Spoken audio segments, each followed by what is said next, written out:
Well, hello and welcome to episode 422 of Stand Up. Joining me today, it's Friday, so it's time for Christian Finnegan. Finnegan Fridays, another great wide-ranging conversation with Christian. And I'm really excited to have Dave Rothkopf also joining the show. He is a foreign policy expert who has been quoted extensively in social media and other media lately. Everybody following his tweets on all things Afghanistan.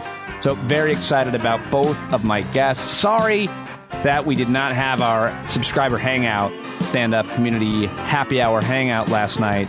Couldn't do it because I had to attend the local school board meeting, which was going to discuss mask mandates and critical race theory being taught in the school, which, of course, it is not. And so I went to that, and it was ugly. As you can imagine, I mentioned this on yesterday's episode. It's happening all over the country, and the auditorium was divided by masked and unmasked people. And you migrate towards the people who are masked when you're indoors.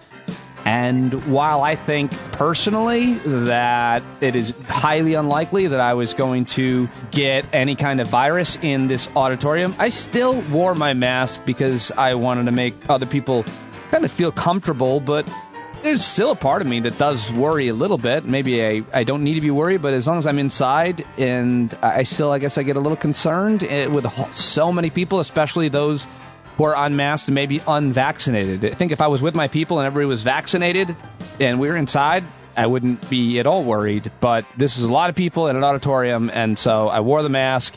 And when it came time to go to the microphone, there were several people that spoke. I put my name down on the list, and before me, there were two physicians, a pediatrician and a critical care doctor, a physician from a local ER. And both of them spoke in support of masks. They spoke about the statistics on COVID. They spoke about the Delta variant. And then almost everybody else that came up was anti-mask, including a woman who had her 13-year-old daughter read a prepared thing. So when it came my turn, I decided the most important thing I could say was, as I kind of tend to do, let the experts talk. And so I said, when I went up, I should have recorded it. There's probably a recording. If I find it, I'll share it with you. It's pretty ugly. I said, listen, I'd like to turn my time back over to these two physicians that spoke earlier. And immediately people started jeering me, which was weird. Wasn't expecting that. I wasn't expecting any of what happened in the next couple of minutes. And they said, the Board of Education said, unfortunately, you're not allowed to do that. And I was kind of surprised by that, but I guess maybe that's a rule for a good reason. I'm not going to really get too upset about that. So I then just turned my comments over to that we really should trust the experts, especially the experts that live in our community. And I said, I interview experts for a living. And by that point, they were jeering me. They were really upset. It was absolutely nuts. And one guy actually even yelled, read a book. There were people there with their Trump hats on, and there were just very few people speaking in support of mask mandates. And then the critical race theory issue hadn't even come up. I'm home now. It's 11:22 p.m., and they still haven't brought it up. So I had to come home because I wanted to get this podcast done, and I just decided that if they were going to be so divided over mask mandates, I mean, there were people coming up saying, the science isn't settled around vaccines. Another guy came up and said, what about ivermectin? Is that what it is? The horse drug? He suggested that. And he said no one's talking about it. They talked about conspiracies. They talk about politics. It's all politics. And so I decided that at this point, if I'm going to run for town council, I'm just not prepared to address that group of people in that atmosphere about critical race theory. If they were going to jeer me about masks, then when it comes time to talk about an issue that isn't so scientific, it was going to be ugly. So I decided to just leave. I'm monitoring it online. Okay, actually, I decided to go back. I just pressed stop. I'm re-editing the intro because, folks, I was monitoring the school board meeting online. I finished editing the podcast. I went inside, was about to post it, and I saw these people speaking about critical race theory and their concerns about it being taught in our school district. And I put my clothes back on. I was just wearing a shorts and t-shirt. I put my pants and shirt back on. I got in the car and I said, I can't. My turn, my name was on that list and I was going to get an opportunity to talk. And I literally got back in the car and raced back over to that school and made it back in time for my slot, which I had signed up for. So basically, I edited the podcast, I put it together, I started watching these people talk about critical race theory. It was so disappointing, so ignorant in my mind. And then it just got crazy. I mean, conspiracy theories. And then a young girl came up and said, I don't see racism anywhere. I have Hispanic friends. They don't see. It was wacky. I wish I could play the audio of that because people were taping it. But I did actually ask somebody in the audience who's sitting behind me to hold the camera.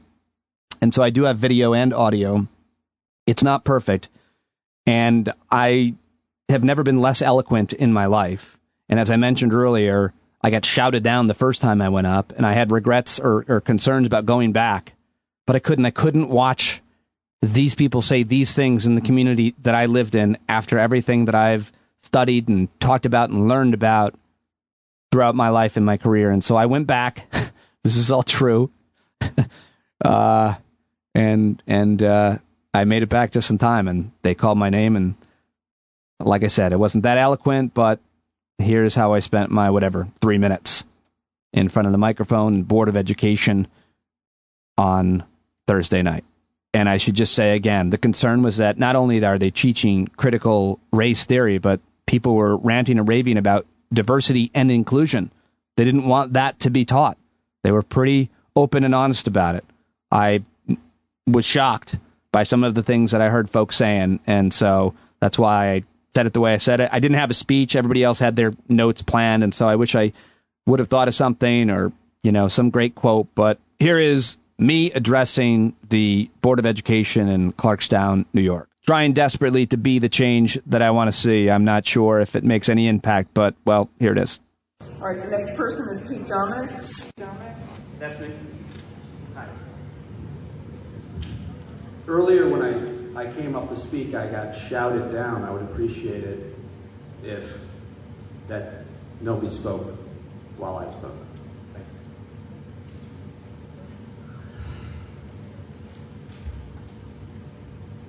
I've spent my whole life and much of my career fighting racism.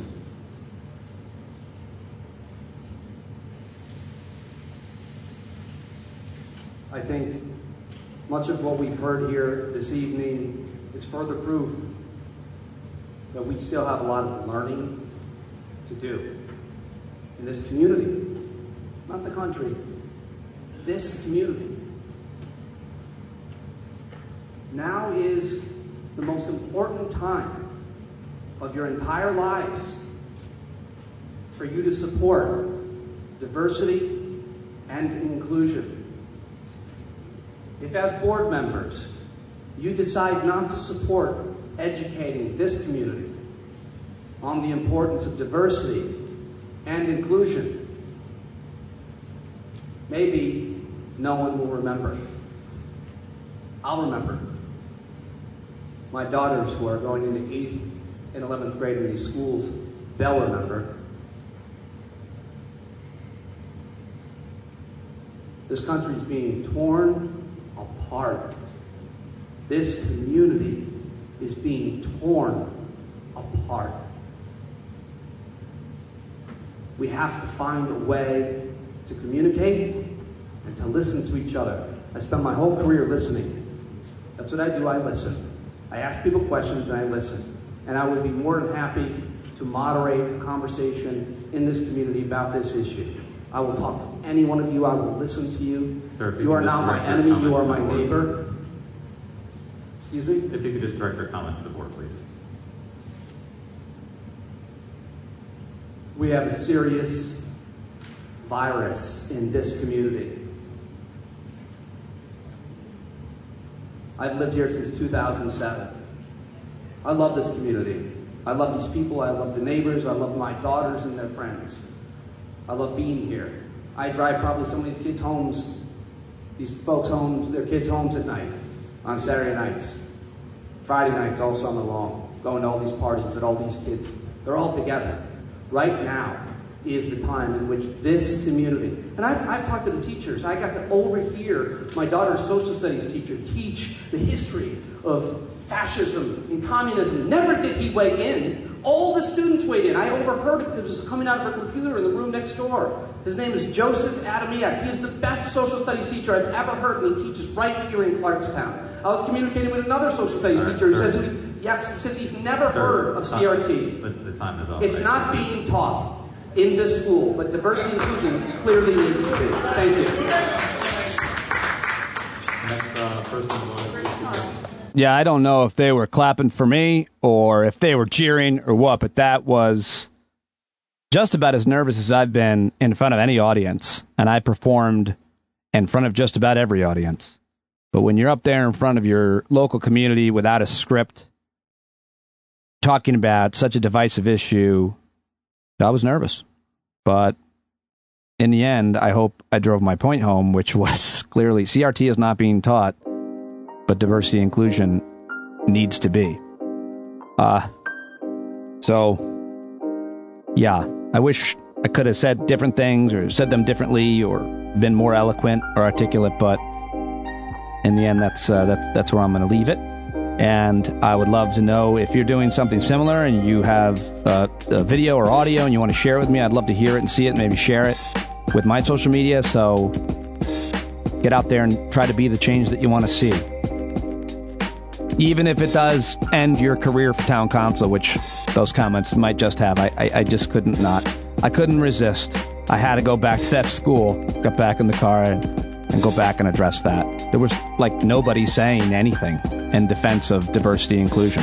I will keep you up to date on what's next and where we go from here in my community, and I would love to hear how it's going in yours. So it's Friday. I don't do the news because I usually do the hangout, but tonight I did the Board of Education meeting, but Christian Finnegan and Dave Rothkopf coming up. Please sign up to support me with a paid subscription, and I may take Monday off because we're taking a spur of the moment. I'm going to D.C.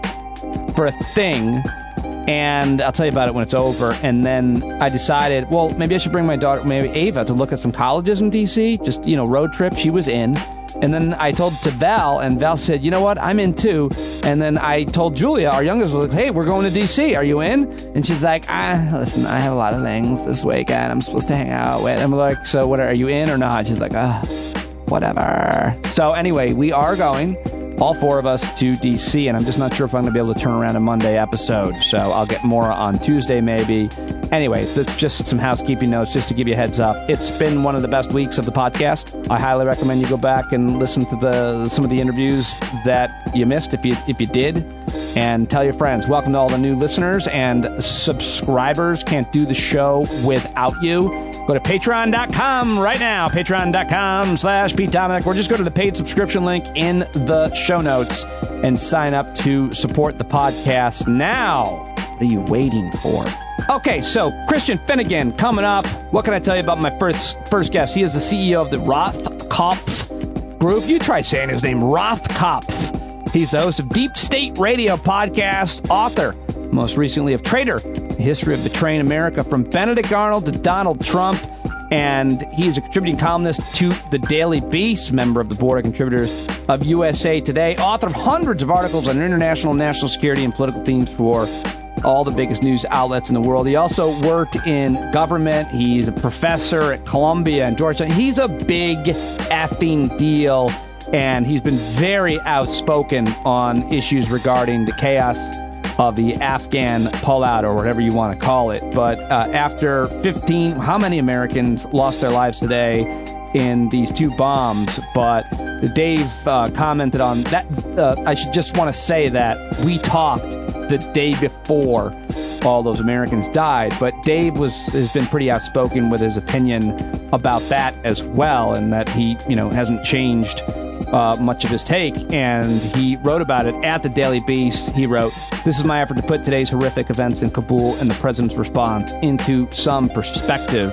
I believe the president's response was appropriately balanced and suggests with him in command we will not fall into the traps that have cost us so dearly in the past." Read about that at the Daily Beast. Read all of his stuff, the Daily Beast. Such good writing. definitely follow him on Twitter at DJ Rothkopf. Ladies and gentlemen, Dave Rothkopf on Stand Up, the podcast, the first time. So there he is. Dave, thank you so much for joining me. Welcome to Stand Up. Lots to talk about. Glad to be here. So you have been both writing some amazing articles at the Daily Beast, and you've been a monster on Twitter. Especially, I really wanted to talk to you as it relates to everything that's happening in Afghanistan. It seems like you and a lot of other smart people I read think that the media is getting this story wrong. Where do we start in terms of what they're missing? First of all, it's obviously not all the media, but there's certainly a lot of people in the media who want to fixate on the story of a week ago. You know, when things started to get chaotic in Afghanistan, they immediately began to suggest that the trouble we were having getting people out of Afghanistan was more important than the fact that we were actually leaving after 20 years, that we were ending an unjust, costly, unsuccessful war.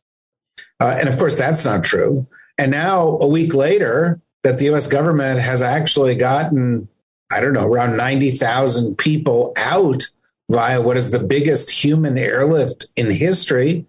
You know, they're saying, well, you know, don't look at that. Don't look at that achievement. You know, you're not going to get everybody out, or, you know, it was still very messy, or there's a lot of pain involved. And, you know, they're missing the point there again. I'm not sure why. You know, I think some of them, it's a grabbier story. I think others. Let's try to split hairs with that a little bit, because you can understand why anybody with a video camera, and I've been talking to a lot of, you know, historians and military experts about this. Imagine what I've been saying. If you were in Saigon in 1975 and you had an iPhone, there'd be a lot more pictures and videos to share and show. And what we're seeing in Afghanistan is wrongly being compared to anything else, but we never saw these types of images. And so TV is going to run with that. And we get it. I guess maybe I would, and I'm not excusing any of that, but I'm trying to understand what the New York Times and folks like Peter Baker and others, what their angle might be, or why they're framing it the way they frame it. I don't know if you want to name names or, you know, say who you think's getting it wrong, but it's a difference between images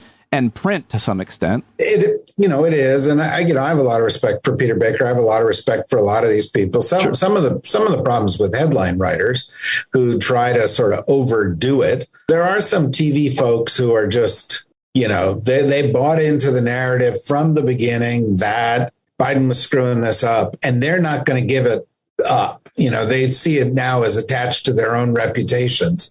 And so, you know, that may be part of it. I think a bunch of parts of the media, including the New York Times, don't like being accused of being the liberal media, the media supporting Biden. And so the first chance they get, they want to show, see, we kicked his ass on this. Bingo. I completely agree with that. It's always just trying to bend over backwards to find something to be really critical of, which would take me back to a thread I think that you posted last night about what the Biden administration is actually accomplishing. I mean, it's always hard to, I guess, get those stories printed and read, and it's certainly hard for politicians to take credit for their accomplishments. But nonetheless, you had a pretty impressive list.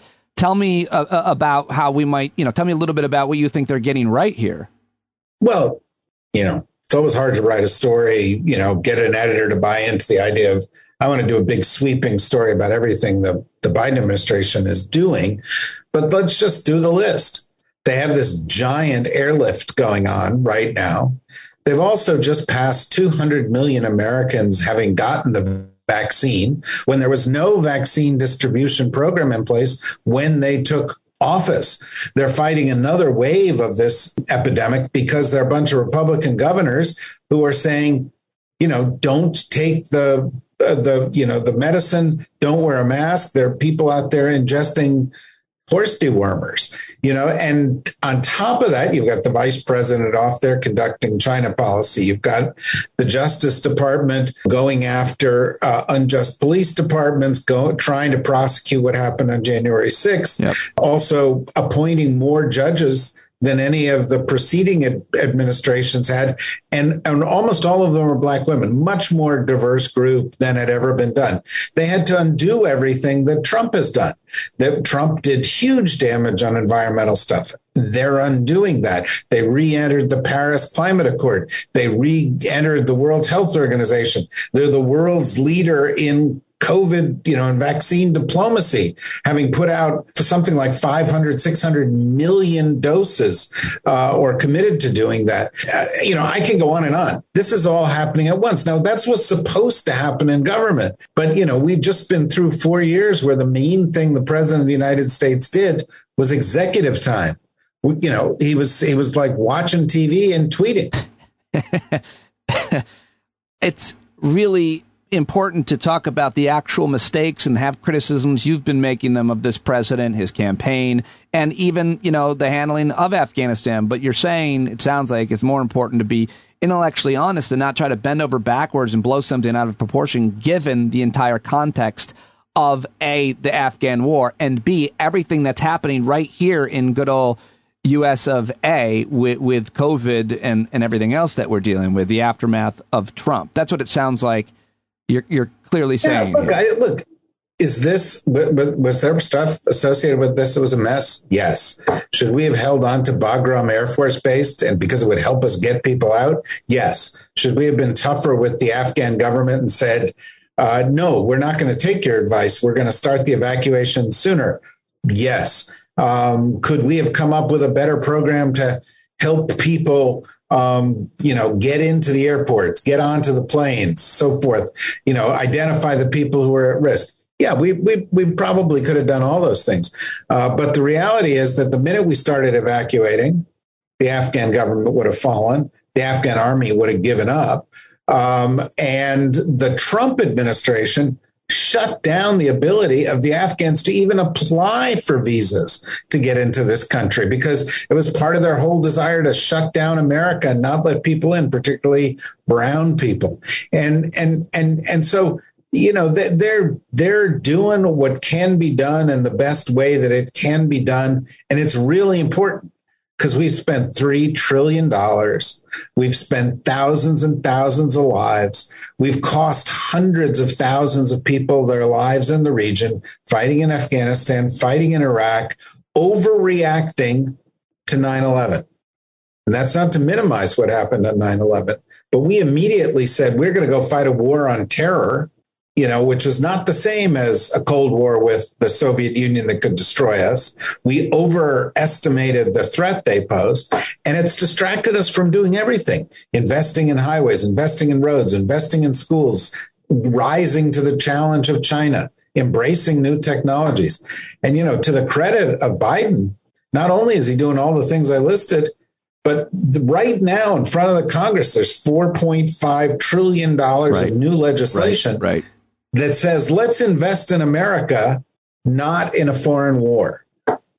I think it's an understatement to say that we overreacted. And I throw Afghanistan right in with Iraq. I was in New York on 9/11, knew people who died, smelled those buildings burning for 3 months. I'm so close with so many veterans and veterans organizations, taking the whole thing comprehensively. The United States invasion and occupation of Afghanistan, and the argument being we have to protect al-Qaeda from coming back in, to me, is an insult. It's an insult because everybody knows all you need is an internet connection. I've said that to almost every guest I've talked to, and I think that that's the argument that kept being made, including by some Democrats and liberals. Well, we got to stay in there. So taking the next to one of the points that you made on Twitter, and one of the points you hear from a lot of people is, hey, we stayed in South Korea. We stayed in Germany. You addressed that briefly, but I'd like to hear what your answer to the folks who make that argument is. Well, we stayed in Germany because we were trying to, together with our allies, pose a counter threat to the Soviet Union and then subsequently to Russia. That was in our interest. That threat remains. We stayed in South Korea because there was a threat from North Korea, now a nuclear nation, and its allies, the Chinese. That threat remains. Those things were related to strategic interests of the United States. We don't have a strategic interest of the United States in Afghanistan anymore. We haven't since al-Qaeda was effectively both defeated there and it relocated someplace else. the strategic interest is to prevent al-Qaeda from regrouping, and also just the Taliban's bad and they do horrible things. Yeah, well, that's what they say. There's a lot of bad people out there. I see a lot of people saying, well, we should be in there because, bad things are going to happen to these people. And first of all, I agree. We should try to help them as we can. Secondly, the military didn't help them. The Taliban's been gaining strength in Afghanistan for 17 years, much faster in the past year since Trump gave them back 5,000 of their fighters and gave them a deadline that we were going to go and leave. We have a whole host of other reasons why politics or economics or diplomacy is a better way of solving these problems than the military. And nobody's saying we should go to Ethiopia, right, where it's worse, or Myanmar, where the coup has left the country, under the thumb of an oppressive regime. Nobody's saying we should go in and help Saudi women in the way that we're supposed to help Afghan. And I'm not minimizing the plight of the women. I'm just saying, let's use the tools that work. Let's be active in international diplomacy and using a lot of the wherewithal of the incoming Afghan government is in Western banks. We have leverage. Let's use it. So we evacuated like maybe 90,000 people. Who knows how many more when people are listening to our conversation? 11,000, thousands, tens of thousands of flights, and total evacuated in the last 11 days, 82,300, and just some numbers there. But Dave, we're only going to be focused on the ones left behind, especially the Americans that don't get out. I saw two Republican congressmen saying this is going to make the Iranian hostage crisis look like a sleepover when you see how many Americans are left there behind. Media is going to focus on those who get left behind, people falling off planes. I lost Dave Rothkopf. Hey. Hi there. Was it me? No, I'm we're renting a house, and I don't know the house is 300 years old. I don't know what's going on. It doesn't have a Zoom link in it? Yeah, I think my computer is being run off of whale oil or something. I'm not sure. So as basically said, with all of these flights and thousands evacuated, Joe Biden and Democrat critics and media is going to focus on those that get left behind. Yeah, I think there's inevitably going to be that kind of a focus. Certainly, the one thing the president can do is try to get everybody out. We should note that the State Department told everybody to try to get out starting in April. They repeated it again in May. Of course, people knew that they were going to have to get out when Trump said he wanted to leave. And the first time he said that was when he was running for president. And he said it a few times. And then in early 2020, he signed a deal with the Taliban. So they should have known by then. They could have known 12 years ago when people like Joe Biden said, we got to get out now. So it's not a surprise that this is happening to anybody. And when you run an airlift that gets 100,000 people out, I think you've done everything in your power. Dave, what do you make of, I've always thought that if you're more afraid of a terrorist attack, and I've been saying this, I think probably since 9/11, or I've been thinking this, if you're more afraid of a terrorist attack than a heart attack, you've been duped. I mean, we right now have governors, Republican governors, and a lot of others warning about the threat that refugees from the Afghan war could pose to Americans. And those same people are not as concerned about COVID. So my question to you is, you've written eloquently about your family's history and that you lost so many in the Holocaust. And I always think that it's really best answered by folks who remember that and we're connected to that when we're saying no to closing doors to any refugees anytime. What are your thoughts on all of that? Look, I think we should accept every Afghan refugee we can. I think the United States was built on immigrants, waves of immigrants from the very beginning of the country. Everybody came here from someplace else that isn't an indigenous American. And I think we need to own that and prosper from it. It's a global economy. It makes us stronger in dealing with the global economy. Having said that, I also think, we have more threats at home than we do overseas. Yeah. And we need to recognize that. I'm currently getting a shit ton of crap because a few days ago I tweeted that I thought Trump and Trumpists were a greater threat than the Taliban. And, in fact, Fox ran a story on this today. And the reality is, I said it, and I'll say it again. There's no possible way to debate it. There isn't. There's just start with COVID. Just COVID. Hundreds of thousands of dead due to willful decisions of the president of the United States. But they pose a threat to American democracy. More important, and the way of life of this country. And it's a real threat. It hasn't gone away. It's getting worse. And if we don't focus on that, we're making a big mistake. And there's one more thing that is a more direct comparison to Taliban, Al-Qaeda. A guy showed up in Washington in a pickup truck demanding Trump be reinstated and said he had a bomb. That was Tuesday. Dave, we weren't talking about it on Wednesday. Well, yeah, absolutely. Look, last year, I don't know if you remember, in September of last year, Politico ran a story. They found a document at the Department of Homeland Security saying domestic extremists, including white supremacists, pose a greater terror threat than foreign terrorists. The FBI director testified that they pose a greater threat than foreign terrorists. The current director of the Department, Secretary of the Department of Homeland Security, says that domestic extremists pose a greater threat than foreign terrorists. How many times do you have to be told?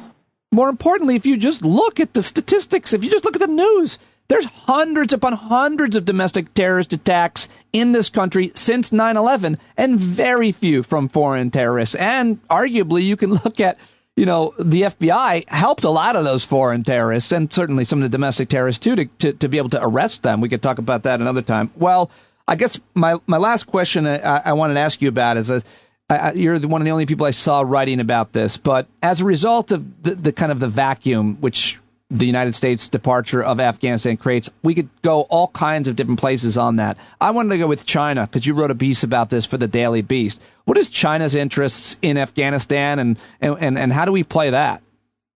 Well, first of all, China has a border with Afghanistan. We don't. Secondly, Pakistan, which has a bigger border with Afghanistan, is, the number one Chinese investment target in the region. The biggest Chinese embassy in the world is in Pakistan. They're engaged in this part of the world. China is as afraid of Islamic extremist terrorism as we are, for the wrong reasons. It has to do with their suppression of the Uyghurs in Xinjiang province. But the reality is, because they're there, because it's their backyard, they're going to be involved. And they have already engaged with the Taliban. They've already engaged with folks on the ground. And honestly, they spent the past 20 years going, the United States is sucker. It's sitting there devoting trillions of dollars to Iraq and Afghanistan. It allows us to live peacefully in this region and invest in ourselves and grow at 6-7% a year. They're doing all the heavy lifting. Well, let them do the heavy lifting. And for people who say, well, Afghanistan will fall into Chinese hands, nonsense. There are a lot of forces in the region that will counterbalance that. And if you're really worried about countries falling into Chinese hands, China's the number one foreign investor in Latin America, the number one trading partner of Latin America, the number one foreign investor in the Middle East, the number one trading partner there, the number one foreign investor in Africa, the number one trading partner there. That ship has sailed. We've got to learn to live in that world. Dave, such a pleasure to talk to you again. I really appreciate you joining me, and I will be bothering you again soon. Good. I enjoyed the conversation. Let's talk again soon. There goes Dave Rothkopf. Read him at the Daily Beast. Follow him on Twitter and go tell him right now that you loved hearing him on the show. You can find out more in every day's show notes. And now, ladies and gentlemen, it's my great honor to be in conversation with this next final guest of the show and week. Live for Friday. I mean, we talk on Thursdays, generally speaking, but for the Friday program, the last show of the week, can always depend on ending your week with Christian Finnegan and his synthesis of the zeitgeist of news and issues and cultural banter.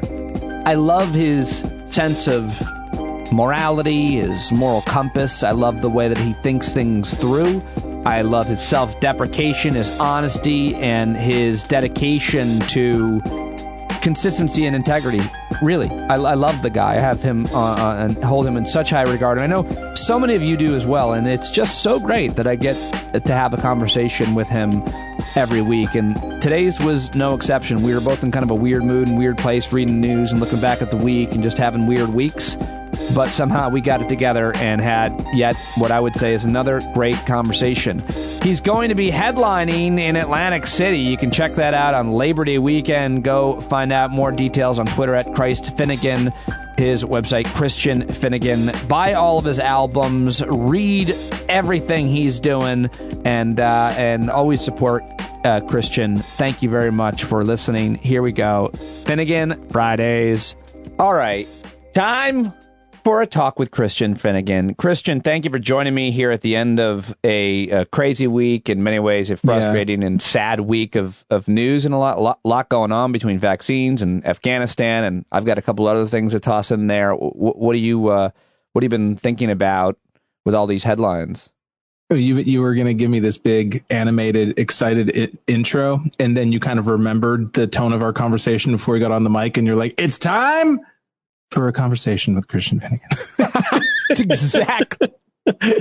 Wow, that was a curtain that got peeled so far back. I'm not even sure what. That's exactly. We were basically, before we hit record, we were both like, "Hey." Well, yeah, just like, what a shitty day. And then it was just like, yeah, but let's do it. We'll give it our college try. And then just instinctively, good host that you are, you were going to sort of amp things up. But then you realized that the crash down to our conversation was eventually going to land. Much better to take these sort of like, and now a thoughtful conversation. Yeah, it's also the difference between how you can be a little bit more phony when you're live on radio at Sirius XM or somewhere else. That's versus so true. A podcast where it's like you gotta. It's hard. You meet the person a lot more where they're at on a podcast than you do, I think, when you go live. Absolutely, especially when you're talking. I mean, like NPR sort of was like the proto podcast, in that they would talk to people as if they were sitting at home, just quietly listening to the radio, as opposed to like, you're on your fucking commute. Exactly. Another parallel of it. Yeah, just like that. But I think when you go on a public radio or NPR, like say, you kind of know that that's the tone, no matter what's happening in the host world. The host could have just been to a gender reveal party and you could have just had sex with your dream person. And you're still coming in with that energy because you know that. What a fun experience. Now let's talk to Pete Dominic. It's that kind of like, that's about as excited as it gets. But yes, on a podcast, the hype man shit is particularly absurd because everyone listening to it is like, you could have done that again. That's good. That's really good. I chose that. I did think of something to talk about. Last week we got in a tiny bit of trouble, a little bit of like criticism from longtime listener who's like, no worries, love it, but that it was my fault entirely, like speaking for what gay folks might think about a thing. But well, yeah, I'm of two minds about that. I mean, I know the listener who reached out and couldn't have been, cooler about it. Yeah. And I get it. I mean, I could feel it. You could feel like I could feel when we were having that conversation of just kind of like, we don't know what the fuck we're talking about here. And you do have that thing is like, are we qualified?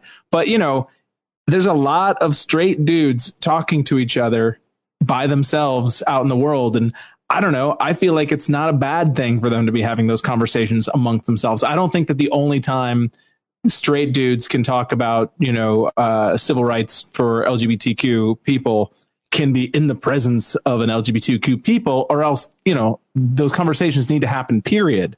But yes, when it is just us talking amongst ourselves, the chances of it drifting into sort of these kind of maybe dumb hypotheses, that risk runs higher.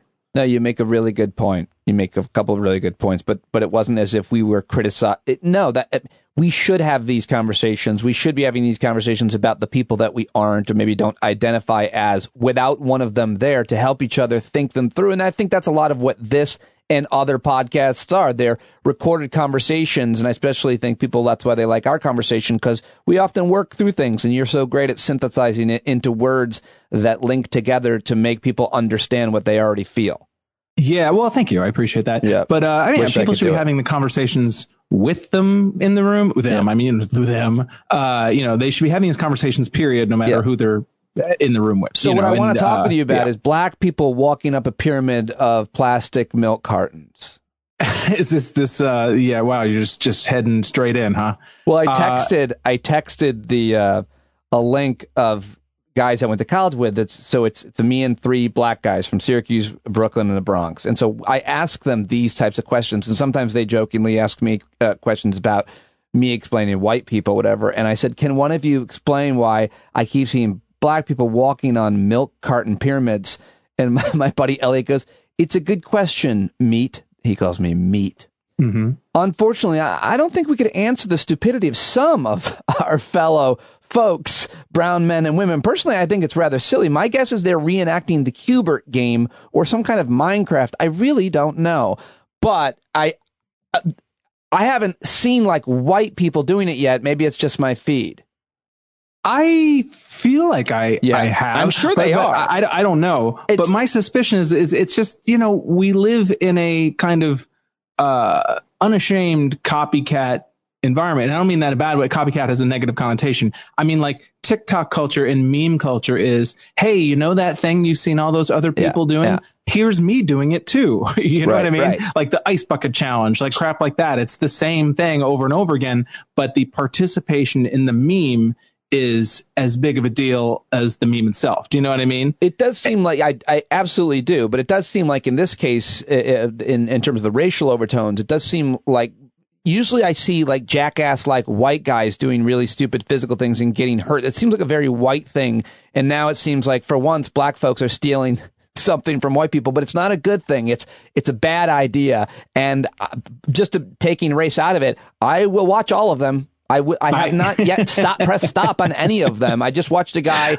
gender reveal. He got to the top. He falls off the milk cartons and blue powder, and it floats everywhere, and everybody goes crazy. And he is hurt. They're often hurt. God.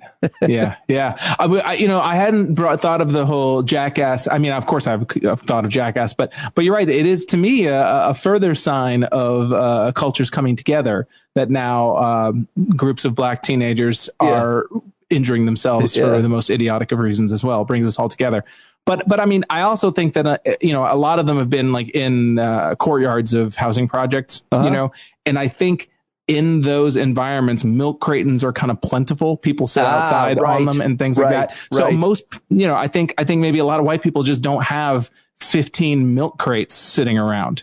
Well, I think we started it with wood pallets with rusty nails sticking out of them, and then that's a more country version, perhaps. Exactly. Yeah, we all have to have our own accoutrement. I also went down. We can't probably talk about this, but I did. I shouldn't even brought it up. You tweeted this thread of this insane scenario about an Avis rental car, which. Oh yeah, that was nuts. It's a little maybe too much context to get into. Too much, but basically, in a nutshell, and you might have seen the thread because I was just retweeting it along with everybody. But some dude rented a car from Avis, went home, came outside, found out the car was stolen, and Avis was like, tough shit. And he remembered that he left his Easy Pass sensor in there and was able to track the car back to Avis. That Avis had come, and then his grandmother had like a camera on the outside of her house, saw a tow truck come and pick up the car. Like they stole their own car.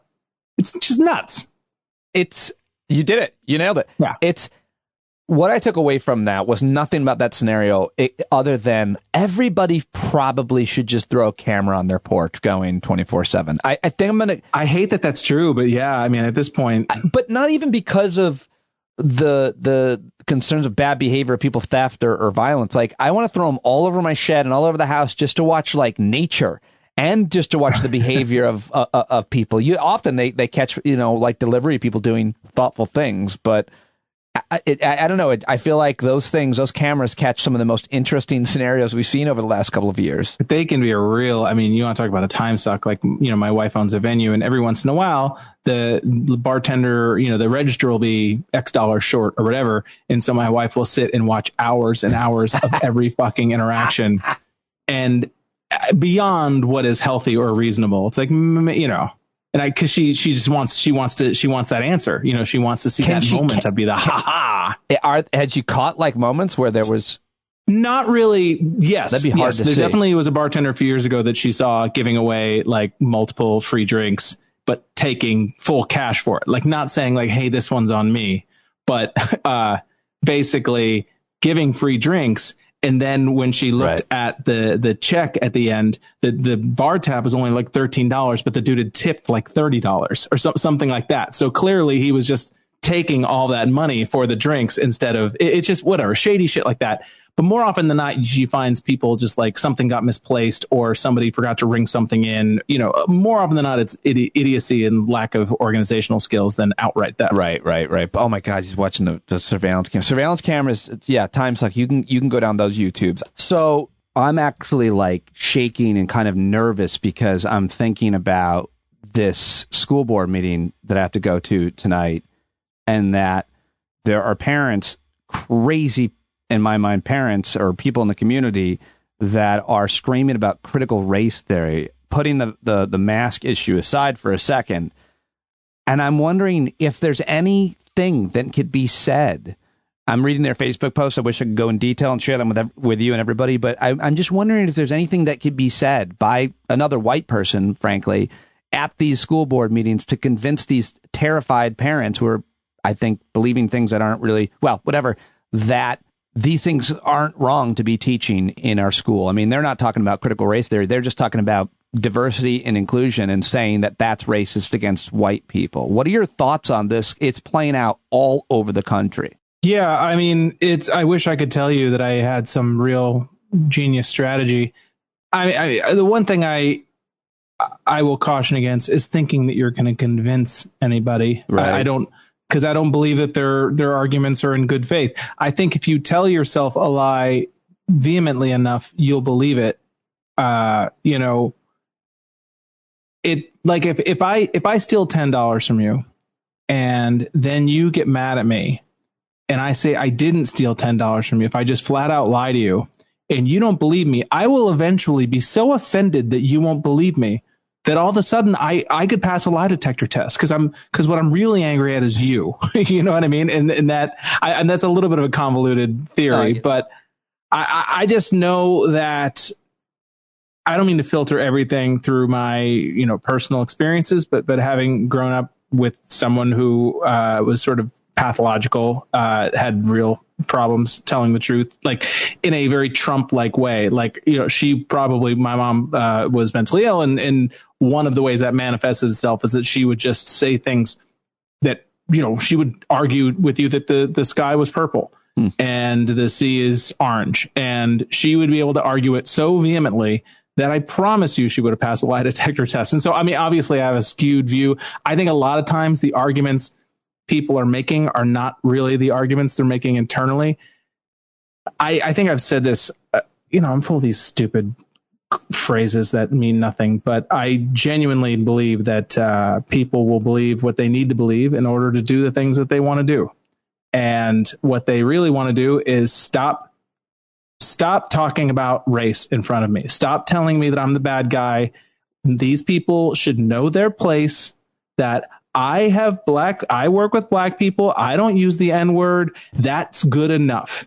And I just all these people, when I say, black, Latinos, gay people, any sort of minority, it's like, just be happy I'm leaving you alone.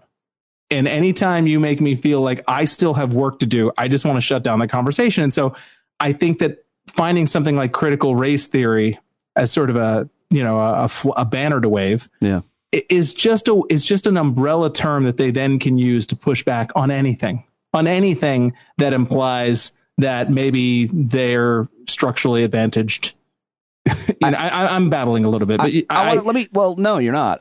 I want to try something out and tell me if this is just straight up stupid. But I kind of, this is something I argue with folks a lot when I do get into this with people, you know, really mostly on social media. But I've been talking to people here on the podcast that I've reached out to argue about with this. And what I try to, one angle is I say, you know, Dr. King, you know, what were his achievements? Do you support the achievements of the Civil Rights Movement, the Voting Rights Act? Do you support that? And most people will say yes. And at this point, his achievements aren't controversial. And so my argument, not that they are going to agree with this or even see it, is we're just continuing his work. There's nothing being done in schools today that he would disagree with. Nothing that we're teaching our students that he would disagree with. It's further. I mean, or if anything, he would think it should go further. You know, yes, I mean, right. So if you support his work, what is it about this that you don't support? Or do you really not understand what he accomplished and what he overcame with the movement of the Civil Rights Movement in the late 60s? I just think that there are a lot of people that feel like they've been ceding ground on this for decades, cultural issues. Mm. And that sort of the pinnacle of that was Barack Obama being elected president. You know, and again, it's not that they're all vehemently, or at least were vehemently racist. They didn't spend their days responding to, you know, KKK newsletters or anything. They were sort of run of the mill people. But all of a sudden, you know, when Obama was president and people still talked about racism, it was just like, all right, enough. We've ceded enough ground. And then I think that's what Trump kind of tapped into. I've always said that, like, well, I thought the real turning point was when Obama got reelected. that was the real, like, okay, right, now all bets are off. Right. And I think that Trump kind of tapped into that feeling among sort of the Trump base of, fuck this, we're going on offense. We're sick of being on defense. We're going on offense. Right. And I think that these people view cultural issues that if you're not gaining ground, you're ceding it. And so, or at least that's sort of that's the mindset they're in now, is that they have to be aggressively trying to roll back some of the sort of cultural progress that's been made over the past 20 years for fear of them losing all cultural power. That's really, really well said, and makes it, you know, it makes me think about, you know, how those folks might be thinking and trying to communicate to them, you know, kind of where they're at. And, you know, there's an animation that was used in the school district, and the animation was just a bunch of runners running around a track, but the white runners kept going around the track while the black runners were still in the blocks. Right. Yeah. I've seen that. Yeah. Have you seen it? Yeah, when I've heard of that example being used in classrooms. Yeah. They showed it to the teachers and administrators as part of orientation. They showed it to the adults, and this guy grabbed it and shared it on Facebook and said it was vile and racist. And that's where we're at. I mean, he's like, you're making it look like white people had a free ride. I'm like, no, they're running. They're running hard. They're working hard. Yeah. They're aggregating income. They're doing great. Well, all that video just says that the black folks haven't been given the opportunity. That's all. That's it. Yeah. It's really not that controversial to me. But you're right. I mean, because when we've had this discussion a number of times, it's like nobody thinks they've got it easy. Like, I might know I do on an intellectual level. Like, I may know the structural advantages that I have that other people don't have. Of course, I'm aware of that. But my lizard brain, like deep down, do I feel like I've got it easy? Do I feel like I have an easy life and that I should be happy with everything I get? Am I not filled with sort of anxious jealousy and petty sort of regrets of, you know what I mean? Like, you're a human being. And I think that is a particularly a very white middle-aged guy rage, is that sort of like, I'm feeling angry about things not working out perfectly, and you're going to tell me I had it easy? Fuck yes, you. Yes. Yeah, I like to articulate the struggle of myself and my friends and people I know and things that I've seen in my wife, so that people realize that, of course, I understand the struggle of lots of white people who have it very bad, living in deep poverty and so on. And I think that's important. No one's disregarding any of that. What we're talking. But don't ask me to pretend like it's not what it is. Don't ask me to take you seriously about your bullshit bad faith arguments that are really just they're not really what you're angry about. They're not, I'm not going to take your bad faith anti-vax crap, all of, racism. You wonder, like, what is the sort of core thing that holds anti-Black Lives Matter, anti-trans athletes in sports, anti-vax? Like, you wouldn't think that there'd be any connective tissue between those issues. They seem so radically different. To me, the connective issue is you're not in charge. We're in charge. Stop acting like you're in charge. We'll show you who's in charge. It is this sort of, liberal, college educated, urban, beta male, whatever, the deep state, for lack of a better word, the sort of cultural deep state of journalists, entertainers, people they used to beat up in high school. And now they're acting like they're in charge, and God damn it, we're in charge. Ah, so well said. Can you go to the school meeting to me and tonight? You can use my name, so you'll get no flack. But just you do it. But I mean, and I mean, I might be totally full of shit. That's just the way I see it. But you would never be able to have that argument with these people because they do spend all of their days coming up with these sort of talking points. And so when they're yelling in doctors' windows and parking lots and spouting off at school board meetings about masks and stuff, it's like, you could never convince them that they didn't actually care about this in that moment, because they're just ripped. They're in such a lather and they're so angry at you and me and all of, them, that the sort of rage becomes real and the sort of bullshit gets lost. At one point, is it, people try to do this a lot. I hear a lot of talk show hosts, liberal talk show hosts. I think Fugelsang likes to do this, and he's somebody who probably gets away with it because he understands religion. He can speak about it. But at what point is it ever really effective or fair to appeal to someone's religious moral code if they identify as Catholic or Christian or something? Say, listen, when talking, Christian, about race, like, these are your brothers and these are your sisters, and they are your neighbors and they are your community. They're your fellow human beings. Can you see, like, do you think that's ever, because it seems like that there's so much vile hatred against each other for some things petty and some things serious, but sometimes I want to appeal to their moral code, which often is instructed by their religiosity. I don't know if it ever works. I don't know. I mean,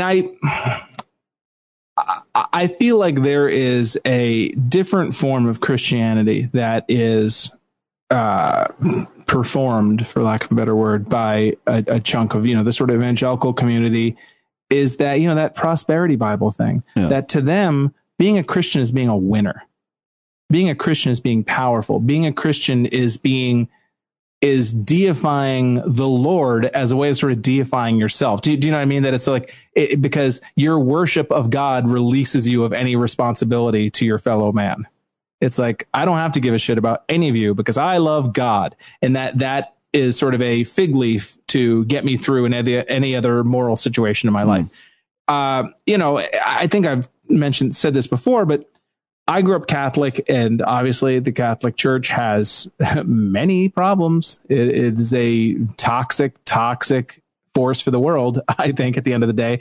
But I will say, in this one small area, you are much more likely to find a consistent code of ethics among conservative Catholics than you are among conservative Christians, evangelical Christians. I think that at least a lot of them manage to maintain some consistency with the teachings of Jesus Christ, as opposed to cherry picking 6 psalms or phrases even to justify sort of an imperialist sort of winners take all mindset. Let me use that as a way to pivot to the final question or issue I want to talk with you about, which is most of the organizations that have resettled refugees in the United States of America over the last 50 years, they're Christian.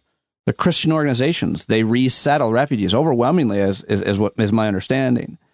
And so when we look at what's going on in Afghanistan and we look at who's opposed to allowing those people in the country, and by the way, it's people are not concerned about COVID, but they are concerned about refugees from war. Yeah. If you're more afraid of a foreign terrorist than getting COVID, you've been duped. But nonetheless, these are the a lot of the same players, and now you're seeing a lot of the same narrative be written about what's happening in Afghanistan from some of the likely players. But just starting with that attitude of not welcoming these people. Who are those, the Laura Ingrams and the, Matt Walshes or whoever these terrible people are that are saying these things? Tucker Carlson, Stephen Miller. Yeah, I mean, the cognitive dissonance has never been more clearly on display. Like to be able to see them really literally next to each other in the two most important stories in America right now, as we're in danger from this remote thing happening in Afghanistan, but you're not in danger from the thing that literally, people are dying at the whatever hospital is closest to you. People are dying there right now. A lot of them are dying of COVID,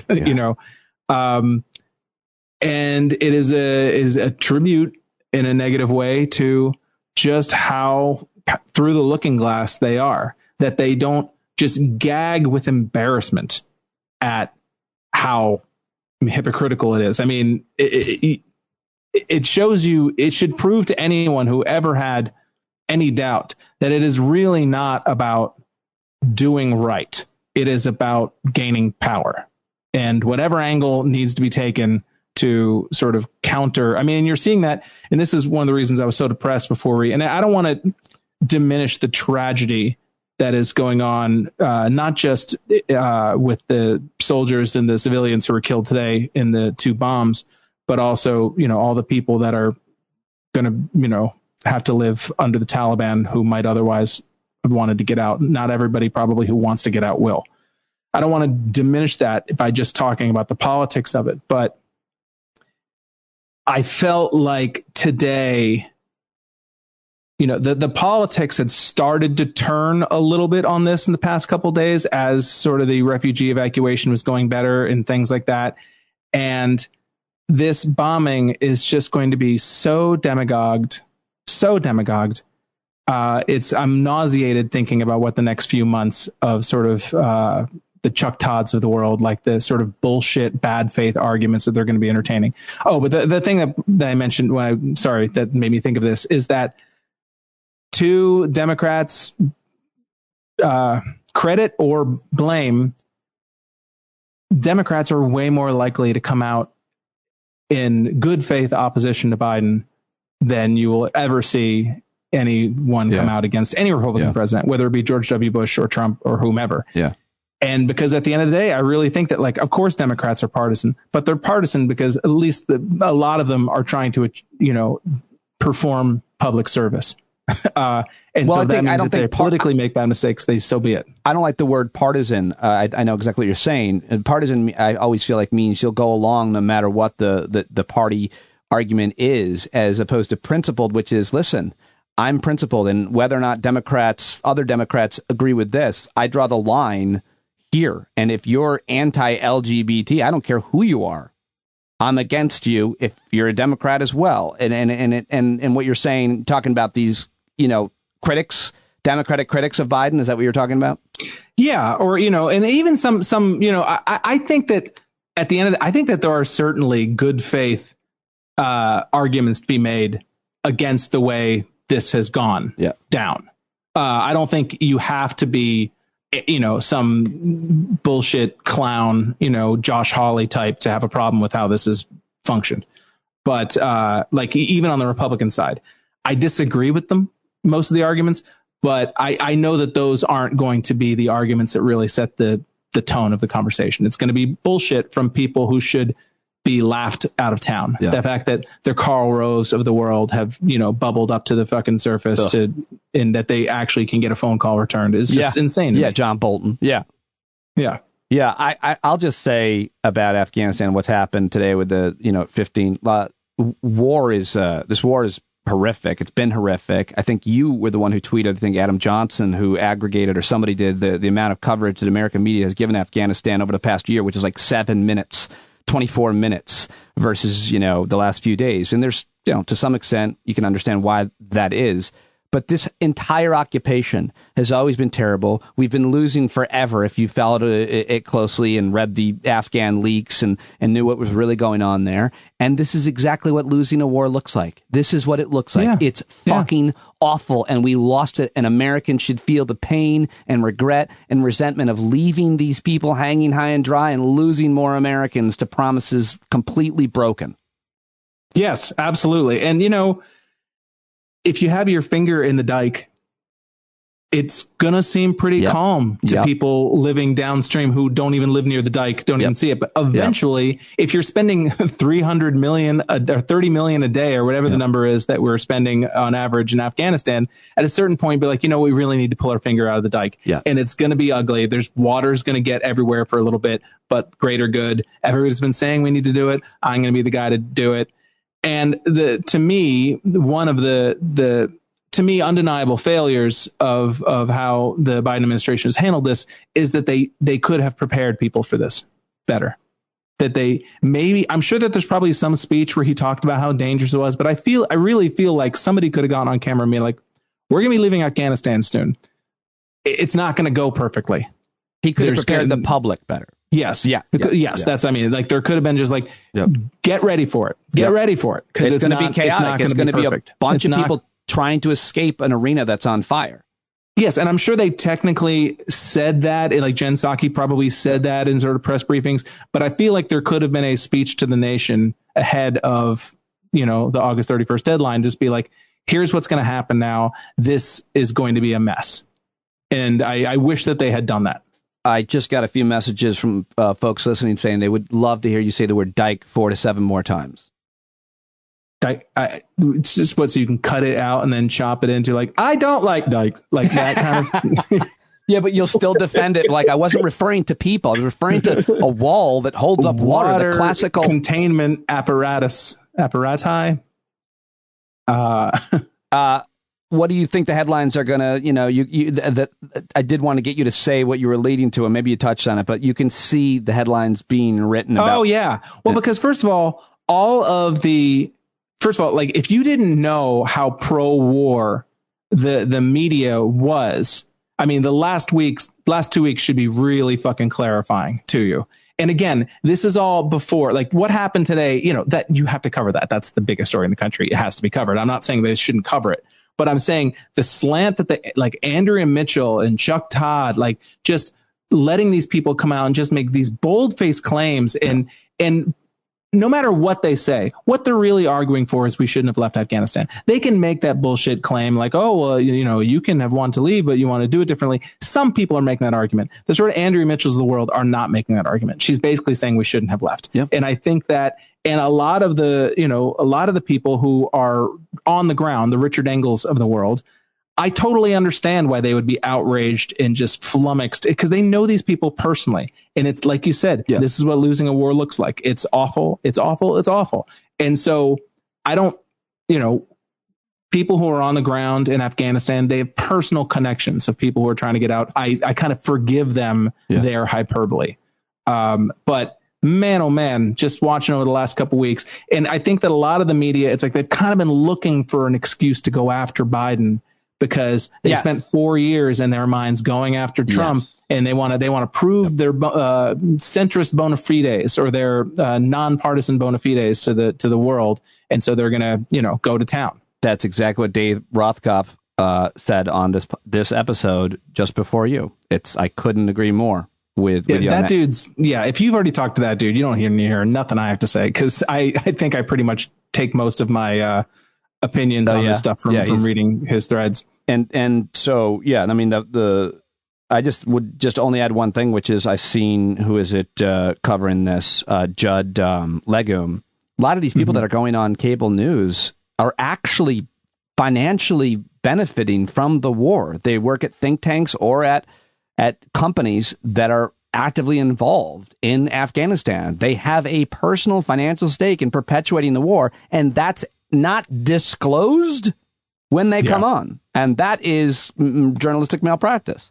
It's been interesting. And of course, obviously, we have no idea how these incidents today will change things. Right. But it's been really interesting to watch like the Politicos and the Axioses of the world really try to bring us back to a 2002 mindset, and the public still being like, yeah, no thanks. You know, we still want to leave. Right. We still want to leave. Right. Or I don't care. I don't care. I'm not defending I don't care. But I think that a lot of people they're just, you know, and that this is something that truly does go across party lines. I think a lot of people are just kind of like, get us out of there. And then, of course, what you said is true, is the next big fight is going to be about these refugees. And that'll be what everyone on the right, demagogues. Yeah. Thank you very much for talking to me, as always. A lot of really interesting stuff. I always love talking to you. I don't think I told one joke today. Doesn't matter. It's fine. I just think, like, what is my value added if I'm not telling jokes? You got a bit you want to do here at the end? No, yeah. You know what's funny about sporks, guys? No, I don't. Well, I appreciate you joining me, buddy. We don't ever have to force anything. Atlantic City, Labor Day. Good luck. Oh, yeah. Yes. Atlantic City Comedy Club, the 3rd and the 4th, That's awesome. Friday and Saturday. That's Please awesome. come out and see me. And there'll be a link to that in the show notes. And will we have one more? Hopefully we'll be able to talk to you one more time before that. But either way, appreciate it, buddy. Thank you very much. Thanks, pal. All right, there he goes, Christian Finnegan, and he was so generous with his time yesterday. I had not confirmed the time, and then I had to actually duck out in the middle of our interview because I forgot I had to take my daughter to her dance team tryout. Fingers crossed. And he was like, "Cool, I'm just gonna walk my dog, and I'll meet up." And we finished the conversation, which was so great of him and so important. Such a really great guy. I cannot tell you how much I admire and appreciate him joining me, and definitely thank him. So, okay, that's it. That's all I got. So sorry I didn't get to the hangout. I missed it as much as you did. To those of you who like being there, and I will make it up to you one way or another. Maybe we'll do 2 next week. I don't know. I definitely need to see you guys. So I'd love to see you. I hope you have a great weekend. Thanks so much for listening. Subscribe if you haven't, and check us out on the Discord platform. I'll post a video of my comments at the school board meeting. I'd love to hear back from you on that. Thank my guests, both of them, Christian Finnegan, Dave Rothkopf, and you. Can't do it without you. Thanks for listening. Tell your friends. I love you. Bye-bye. Don Carroll, take us out, baby.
Stand our ground, and that's stand up, stand up. Well, the founding fathers saw a land for all. They had to stand up, they had to stand up. They had a keen imagination for a crystal ball, drawing all the plans of stand up. But all they had to go on was the time they were in, with other causes for laws, and since they weren't even sin, they knew that change was gonna come before the change could begin. They had to stand up. All right, they had to stand up. We got to stand up. We got to look the the devil square in the eye. We gotta let him know it's his time to go and make it clear when all we hear is a lie. Why you lying awake wondering where the money all went? It'll be the cost of freedom that'll go unspent. You can see him flee the scene of that experiment if you stand up. Alright, we got to speak up, we got to reach up and raise your voice in every way you know how. Don't be toes up, you got to show up. Ain't no better time to do it but now. No need to pledge allegiance to no wanton tribe. Rise up, show obedience to the voice inside, and listen well and it'll tell you not to run and hide. It says stand up, stand up, got to stand